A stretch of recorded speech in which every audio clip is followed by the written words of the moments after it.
Ассаламу алейкум, құрметті бауырлар. Пайғамбарымыз Мұхаммед саллаллаху алейхи уассаламның бойындағы сипаттар. Осы сипаттарды бойымызға сіңірейік. Әнші немесе актриса, немесе актердің фанаты болмай, пайғамбарымыз саллаллаху алейхи уассаламды үлгі тұтайық. Құрметті бауырлар, видеоға лайк басып, пікір қалдырып, және достарыңызбен бөліссеңіздер, нұр үстіне нұр болар еді. Сіздер үшін 1-2 секунд, ал біз үшін үлкен мотивация. Хадисте келгендей, кімде-кім жақсылық жасауға жол көрсетсе, сол жақсылықты жасаушы адамның сауабындай сауап алады. Құдай қаласа, каналымызда көптеген пайдалы және қызықты видеолар шығатын болады. Авторлық роликтерімізбен қатар, еліміздің белді уағызшылары Ерлан Ақатаев, Жарқын Мырзатай, Абдуғаппар Сманов, Хафизулла және тағы басқа ағаларымыздың үздік уағыздары шығып тұратын болады. Бізбен бірге болыңыздар, ал біз жалғастырайық. Пайғамбарымыз саллаллаху алейхи уассалам көп сөйлемейтін, жаман сөз айтпайтын, өзгелермен ерегіспейтін, сөзімен ісі сай келетін, әрқашан ойланып жүретін, берген уәдесіне берік болатын, салақтықты жаны қаламайтын, ешкімнің кемшілігін іздемейтін, сыпайы және кішіпейіл болатын, туған туыстарын құрмет тұтатын, адал болған азықты алып жейтін, ретсіз не болса соны сөйлемейтін, әрдайым байсалдылық танытатын, дүние істеріне бола ашуланбайтын, көрші ақысына қатты көңіл бөлетін, жүрегі өте жұмсақ, сезімтал болатын, күмәнді нәрселерден өте сақ болатын, баршаның қайғы қамына ортақтасатын, пайдасыз нәрселермен еш айналыспайтын, көңілі ұнатпаған мәселеде үнсіз қалатын, кімге болса да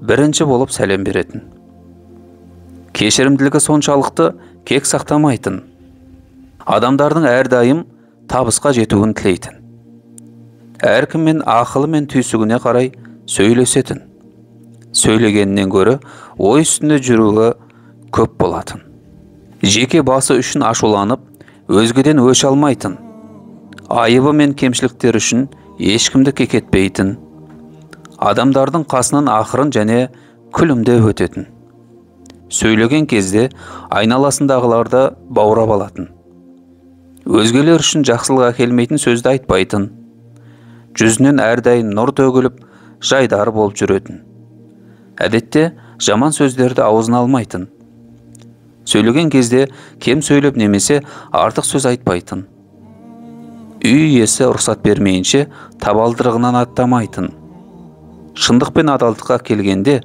алдына жан салмайтын, киім кигенде мақтаншақтыққа жол бермей орташа киінетін, ақиқатқа қайшы келетіндей сүйіспеншілікті қабыл етпейтін, шаш пен сақалдың үрпейіп шатасып тұрғанын құптамайтын, ешкімнің бетіне келіп немесе артынан айыптап кінә артпайтын, сөйлесіп тұрған кезде жүзін басқа жаққа бұрып алып кетпейтін, жетімдердің басынан сипап оларға қамқор болуды бұйыратын, кез келген мәжіліске қатысқанда жеке тарап бөлініп отырмайтын, киімнің әдемі киілуін әмір етіп масқаралыққа түсуін ұнатпайтын, есігін қағып жәрдем сұрай келген кісінің бетін қағып қайтармайтын, балалардың бақытты болуын тілеп оларды қарғауға тыйым салатын, ар ұяттың күштілігінен қатты дауыспен күлмейтін, тек күлімдейтін,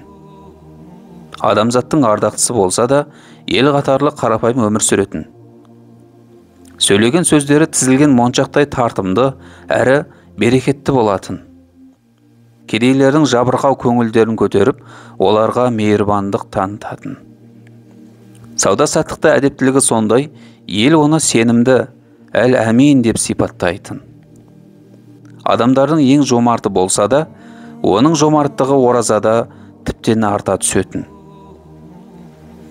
кедейлермен қатар отырып тамақтанатыны сондай, олардан ерекшеленіп тұрмайтын, ізін басқан достарына бұл дүниеде бір бейшарадай, яғни жолаушы секілді бол дейтін, күнә не, сауап не, әмір не, тыйым не екенін білмейтін адамдардың жағдайына қайғыратын, өзіне дұшпандық жасағандарды кешіріп қана қоймай, оларға құрмет пен мархамат танытатын, қиыншылыққа немесе әлдеқандай жағдайға түскен кезде әдепсіздікке салынып ашуланбайтын.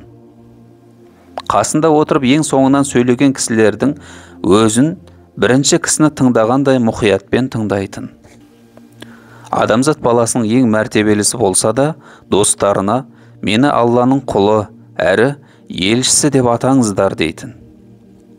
Әйел заты адамдық қасиеттен айырылып қорланған дәуірде жәннат аналардың аяғының астында деп оларға құрмет көрсетілуін айтып дәрежелерін көтеретін.